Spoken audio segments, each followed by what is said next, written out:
In this video, I will be telling you how to get the Catizen coins. For that, the process is very simple.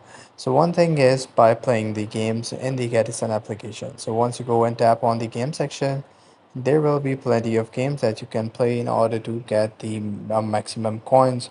So the next step is by completing the quest. So once you complete the quest and the other stuff, you will get the Catizen coins as well. So the last step is by inviting your friends.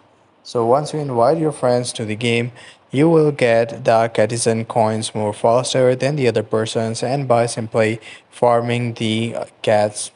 Farming the cats is so important. For example, if you are in the cat section, multiply the same numbers. For example, made the 4 with 4, 5 with 5, and you will see that the cats will be, reach another level. Once you reach another level, you will get more coins. So this is one way to do it. So you can do it as well, and by doing so, you will get more coins. I hope you find this video helpful. If you do, please consider subscribing to the channel. Take care. Bye bye.